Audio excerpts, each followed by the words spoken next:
but Governor Cuomo wants them to cut. There's pain proposed across the board down in the city as well. What do you say to lawmakers during this? Well, unlike Wisconsin, there is a relationship between the legislators and the governor, and the governor has a reputation, even through his family, in being fair. You don't have to tell him about the pain of unemployment, the pain of lack of education money, and all those things.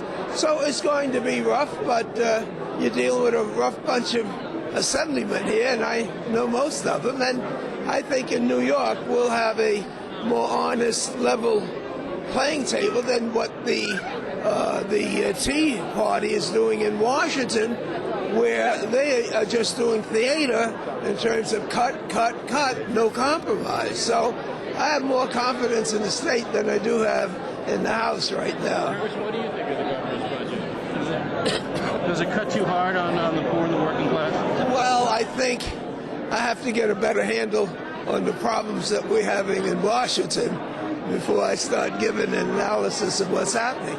The wonderful thing about democracy is that the governors and executive, they present their ideas, but ultimately it's the state legislators that decide what's best for their constituents. So, of course, some of the things I've seen were devastating, not just from Cuomo, but from President Obama.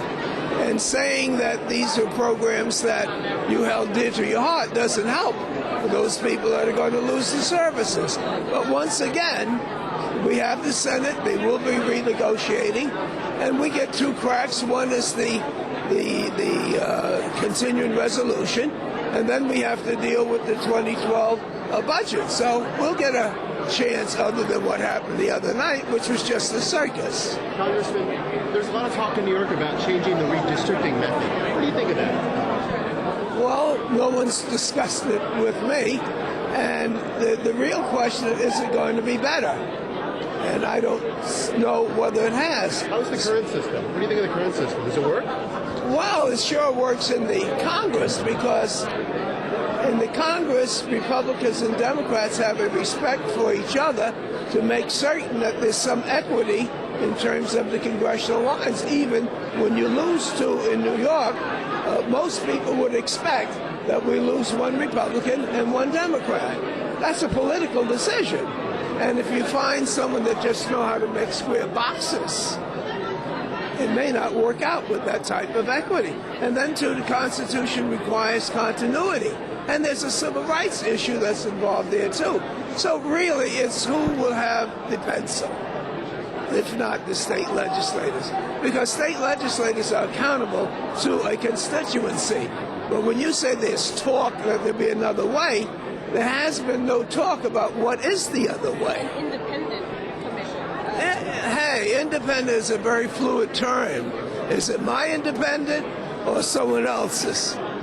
You know, there's no such thing as the committee or the group not leaning somewhere and not being able to express what they would do if indeed they were charged with this. So just saying independence is like saying freedom, you know, democracy. You want to know who's calling the shots. Thank you, Congressman.